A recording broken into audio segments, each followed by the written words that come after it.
Hello everyone, welcome to our YouTube channel Bela clinic. आज का जो टॉपिक है वो काफ़ी इंटरेस्टिंग होने वाला है, ख़ास करके उन महिलाओं के लिए जो अपने फर्स्ट ट्राइमेस्टर ऑफ प्रेगनेंसी यानी कि पहली तिमाही जो है प्रेगनेंसी के उस फेज़ से गुज़र रही हैं।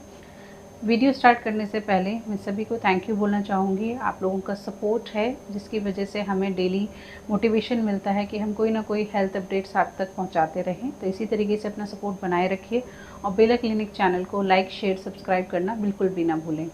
तो let's start with the topic. आज का जो टॉपिक है वो ये है कि फर्स्ट ट्राइमेस्टर ऑफ प्रेगनेंसी में जो भी लक्षण आते हैं वो क्यों आते हैं और उनके पीछे का रीज़न क्या है और कौन कौन सी ऐसी भ्रांतियाँ हैं या मिथ्स हैं जो प्रेगनेंसी के फर्स्ट ट्राइमेस्टर में जनरली लोगों के माइंड में रहती हैं कि ये सिर्फ एक कहने वाली बातें हैं।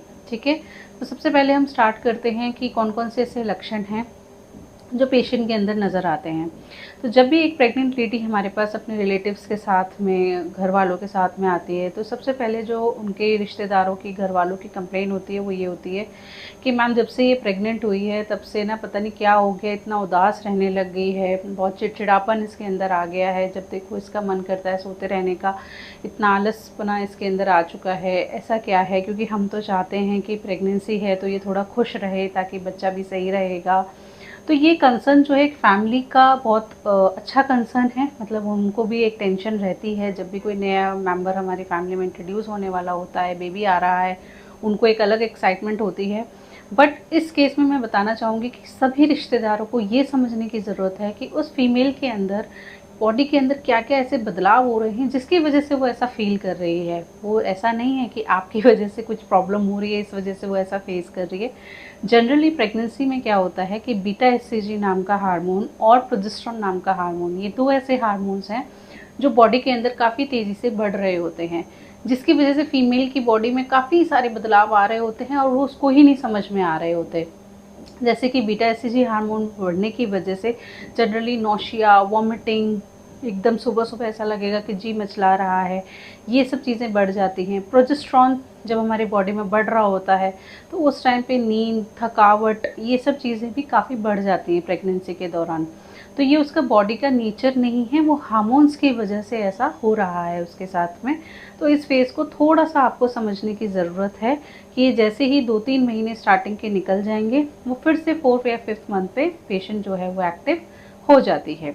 तो ये तो रही बात कुछ लक्षणों की जो कई बार हमें पेशेंट के अंदर दिखते हैं, लेकिन पेशेंट भी कई बार समझा नहीं पाते कि हो क्यों रहा है ऐसा इसके साथ। अब बात करते हैं कुछ मिथ्स की। मिथ्स यानी कुछ भ्रांतियाँ जो हमें आस पड़ोस से, रिश्तेदारों से सबसे सुनने को मिलती हैं। पहली भ्रांति इसके अंदर ये होती है कि मैम जब देखो इसके अंदर इतनी कमज़ोरी क्यों आ गई है प्रेगनेंसी के बाद में, तो वो लाजमी है, ये कोई झूठ नहीं बोल रही है पेशेंट। क्योंकि जैसे जैसे बेबी बनता है वैसे वैसे प्लेसेंटा भी बन रहा है, मदर के अंदर, बॉडी के अंदर बहुत सारे चेंजेस आ रहे हैं, बहुत बदलाव आ रहे हैं। इसकी वजह से उसको वीकनेस महसूस हो रही है और हार्मोनल चेंजेस हो रहे हैं। तो इसमें घबराने की बिल्कुल भी ज़रूरत नहीं है, ये एक नॉर्मल फेज़ है जो शुरुआती आपका पहला दूसरा महीना होता है। दूसरे मिथ की बात करें तो वो होता है मॉर्निंग सिकनेस। मॉर्निंग सिकनेस का मतलब ये है कि उल्टियाँ होना। तो पेशेंट के माइंड में होता है कि मॉर्निंग सिकनेस का मतलब ये है कि जब भी वॉमिटिंग होगी वो सिर्फ सुबह के टाइम में होगी।